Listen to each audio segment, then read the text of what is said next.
Des générations après Joseph, l'Égypte avait changé. Les pharaons qui accueillaient autrefois Israël les craignaient désormais. Les Hébreux étaient devenus nombreux et des rumeurs circulaient dans le palais selon lesquelles ils pourraient un jour se soulever contre l'Égypte. Ainsi, le pharaon, le souverain d'Égypte, les réduisit en esclavage, les forçant à construire ces villes par un travail cruel et dur. Mais même en esclavage, le peuple de Dieu se répétait, puis vint le décret cruel du Pharaon. Chaque bébé garçon né des Hébreux doit être tué en les jetant dans le Nil. Au milieu de cette terreur, une femme de la tribu de Lévi donna naissance à un fils. Pendant 3 mois, elle le cacha aux soldats qui fouillaient les rues. Quand elle ne put plus le cacher, elle fit un petit panier de roseaux de papyrus, le scella avec de la poix et y plaça le bébé. Avec une voix tremblante, elle déposa le panier parmi les roseaux au bord de la rivière, faisant confiance au Dieu Abraham pour le protéger. En aval, la fille du Pharaon vint se baigner. Elle remarqua le panier flottant parmi les roseaux et envoya sa servante le chercher. Lorsqu'elle l'ouvrit, le bébé se mit à pleurer et la compassion émouvut son cœur. « C'est un des bébés hébreux, dit-elle doucement. Depuis la berge, la sœur de l'enfant, qui observait, s'avança. « Veux-tu que j'aille chercher une femme pour allaiter le bébé? » La fille du Pharaon accepta, et l'enfant fut donc rendu à sa propre mère jusqu'à ce qu'il soit sevré.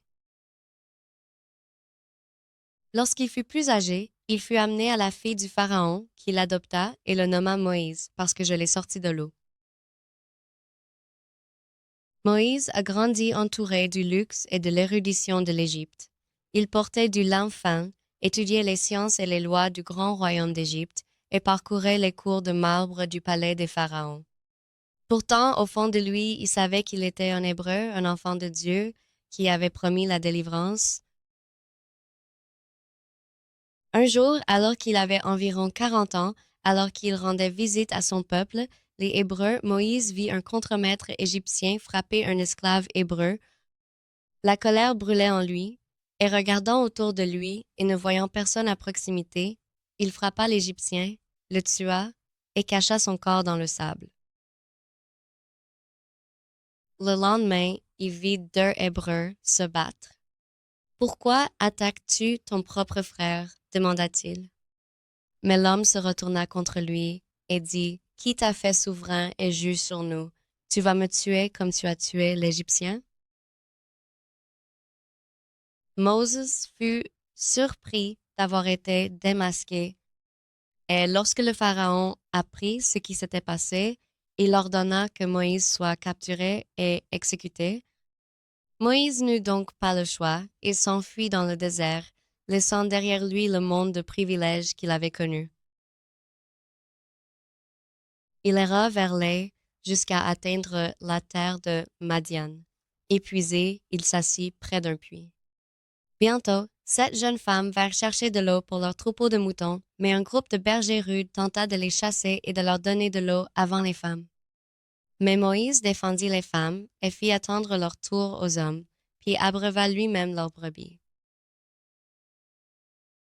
Lorsque les filles rentrent chez elles, leur père, Ruel, demanda « Pourquoi es-tu revenu si vite aujourd'hui? » Répondit l'une des jeunes femmes. « Un Égyptien nous a aidés, a fait attendre leur tour aux hommes et a même arrosé les moutons pour nous. » Reuel fit venir Moïse et l'accueillit chez lui. Avec le temps, Moïse épousa la fille de Reuel, Zipporah, et ils eurent un fils nommé Gershom, signifiant un étranger. Il a dit qu'il avait fait cela parce qu'il avait été un étranger dans un pays étranger. Les années passèrent. Le pharaon qui l'avait condamné à mort était lui-même mort, mais les cris des esclaves hébreux désespérés continuaient. Dieu entendit leurs gémissements et leurs supplications et se souvenait de son alliance avec Abraham, Isaac et Jacob. le temps de la délivrance était venu, un jour, alors que Moïse menait son troupeau à travers le désert près du mont Horeb, il aperçut quelque chose d'étrange, un buisson en feu, mais sans brûler. Il alla voir de plus près, et en s'approchant, il entendit une voix venir de l'intérieur des flammes. Moïse, Moïse, me voilà, répondit-il. Ne t'approche pas, dit la voix, enlève tes sandales, car l'endroit où tu te tiens est un terrain sacré. Je suis le Dieu de ton père, le Dieu d'Abraham, le Dieu d'Isaac et le Dieu de Jacob. Moïse cacha son visage, émerveillé. La voix de Dieu poursuivit. J'ai vu la misère de mon peuple en Égypte. J'ai entendu leurs cris et je t'envoie auprès du Pharaon pour faire sortir mon peuple. Moïse trembla. Qui suis-je pour que je doive aller voir le Pharaon? Dieu répondit, je serai avec toi. Alors Moïse demanda, quand je dis au peuple, le Dieu de tes ancêtres m'a envoyé, et il demande, quel est son nom, que dois-je leur dire? Et Dieu dit, je suis qui je suis. Et alors il ajouta, dites aux Israélites, je m'ai envoyé à vous.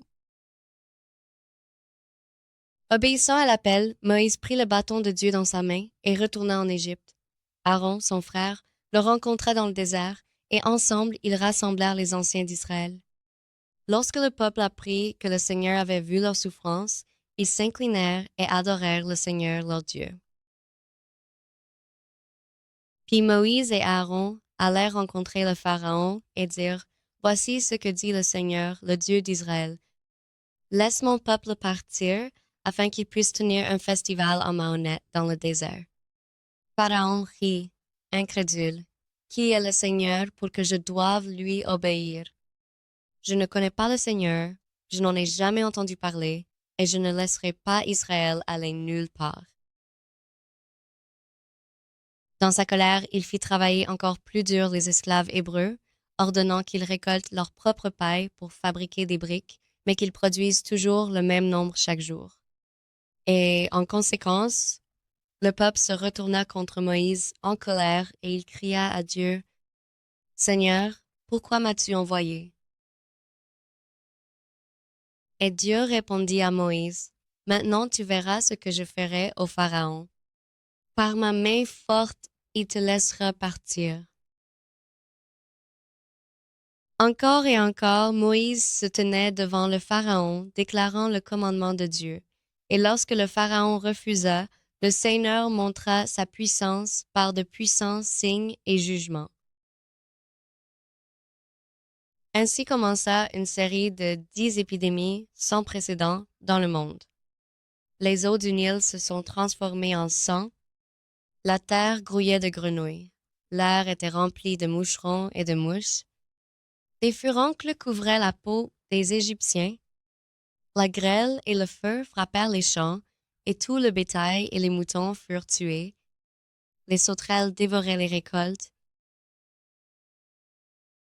puis la peste des ténèbres, c'était tellement dense qu'on ne voyait rien dans toute l'Égypte, mais dans la terre de Goshen où vivait Israël, tout était normal. Chaque fois, le Pharaon promettait de laisser partir le peuple et chaque fois Dieu changeait d'avis. Finalement, Dieu dit à Moïse, une autre plaie que j'apporterai sur le Pharaon. Après ça, il te laissera partir. Le Seigneur parla à Moïse. Dites au peuple de prendre un agneau sans tache et de le garder jusqu'au 14e jour du mois. Puis, au coucher du soleil, ils la tueront et déposeront son sang sur les encadrements de portes de leur maison. Cette nuit-là, le destroyer traversa l'Égypte. L'aîné de chaque foyer égyptien, du palais du Pharaon jusqu'au plus bas cachot, mourut. Mais là où le sang marquait les montants de porte, la mort passait par-dessus. Dans l'obscurité de cette nuit-là, le Pharaon appela Moïse et dit, laissez mon peuple et prenez vos troupeaux et vos troupeaux, partez comme vous l'avez demandé. Ainsi les Israélites quittèrent l'Égypte en hâte, mais avant de partir, ils demandèrent aux Égyptiens tout ce qu'ils voulaient, et les Égyptiens étaient si désespérés de les laisser partir qu'ils leur donnèrent tout ce qu'ils demandaient. Ils emportèrent avec eux les os de Joseph, tout comme il avait fait jurer à leurs ancêtres il y a longtemps, confiant que Dieu les ramènerait un jour chez eux. Chaque jour, un pilier de nuages s'élevait devant le camp. Chaque nuit, un pilier de feu brillait dans le ciel, la présence guide du Dieu qui les précédait. Lorsque le Pharaon apprit que les Israélites s'étaient échappés, il changea de nouveau d'avis. Il ordonna à Six-Cent de ses plus beaux chars, ainsi qu'à tous les cavaliers et soldats d'Égypte, de les poursuivre. Le tonnerre des roues et des sabots emplissait le désert, alors que l'armée se rapprochait, rattrapant Israël, qui campait au bord de la mer Rouge. Terrifiés, les gens crièrent, Est-ce parce qu'il n'y avait pas de tombe en Égypte que vous nous avez amenés ici pour mourir dans le désert? Mais Moïse dit, N'ayez pas peur, tiens bon, et tu verras la délivrance que le Seigneur apportera aujourd'hui. Puis le Seigneur dit, Dis au peuple d'avancer. Moïse tendit son bâton au-dessus de la mer, et durant la nuit le Seigneur repoussa les eaux avec un fort vent d'est. La mer se divisa, et les Israélites traversèrent sur un sol sec, avec des murs d'eau de chaque côté. Lorsque les Égyptiens les poursuivirent, Dieu les plongea dans la confusion. Leurs roues de chars se bloquèrent, et la panique se répandit.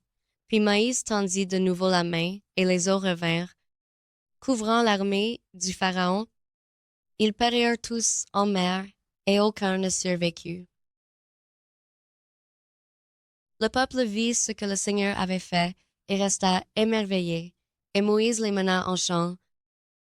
Je chanterai au Seigneur, car il a triomphé glorieusement le cheval et son cavalier qu'il a jeté à la mer. Depuis la mer Rouge, ils s'enfoncèrent dans la nature sauvage. Le peuple se plaignait de soif, et Dieu a rendu l'eau amère douce.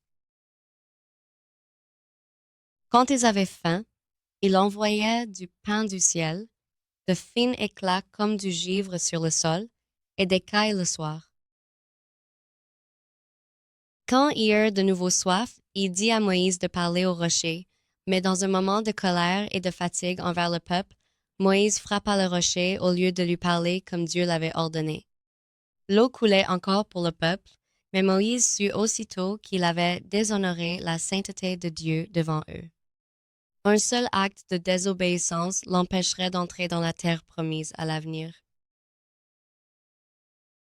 Au troisième mois après avoir quitté l'Égypte, les Israélites atteignirent le désert du Sinaï et campèrent au pied de la montagne.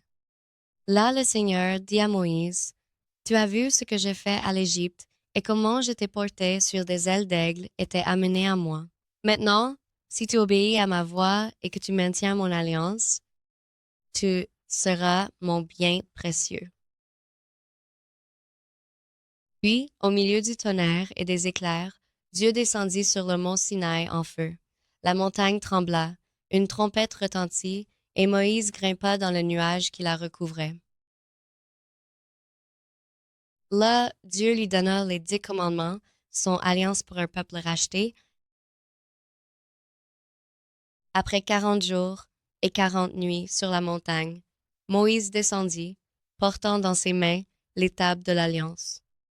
Son visage brillait du reflet de la gloire de Dieu, et les gens restaient émerveillés à son approche. Ainsi, les esclaves d'Égypte étaient devenus le peuple du Dieu vivant. Le timing de Dieu est parfait. Des cris des esclaves en Égypte à la naissance d'un bébé dans un panier, Dieu élaborait déjà son plan. Son aide commence souvent avant même que nous ne la voyions. Dieu utilise les gens ordinaires. Moïse ne se voyait pas comme fort ou courageux, mais Dieu l'a quand même choisi. Quand nous lui faisons confiance, il peut utiliser même nos faiblesses à son service. Dieu sauve par un substitut. Le sang d'agneau sur les montants de porte a sauvé Israël de la mort, pointant vers Jésus, l'agneau de Dieu qui nous sauve du péché. Dieu ouvre un chemin quand il n'y en a pas, à la mer Rouge, alors qu'il ne semblait pas y avoir de chemin à suivre. Le Seigneur a tracé un chemin. La foi avance avant même que les eaux ne se séparent. Dieu appelle son peuple à être le sien. Au mont Sinaï, les anciens esclaves devinrent le peuple spécial de Dieu. Il les a sauvés non seulement pour les libérer, mais pour en faire les siens. Si vous avez trouvé cette vidéo intéressante et souhaitez en explorer davantage, nous avons plusieurs options pour vous. L'un d'eux est notre cours gratuit, multilingue et basé sur la Bible, un cours vidéo gratuit de 30 leçons couvrant tous les aspects de la Bible et de la vie quotidienne. Un autre est La Bible par des histoires, une série de plus de 50 vidéos qui vous emmène dans un voyage de la création à l'Église primitive.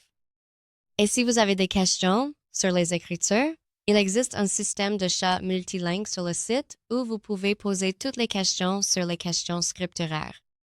Pour accéder à l'une d'elles, il vous suffit de visiter le site web listé ci-dessous.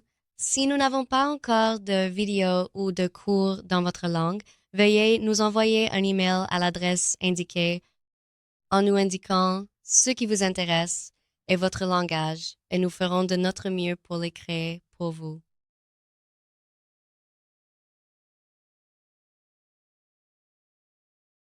Que Dieu vous bénisse sur votre chemin vers son royaume.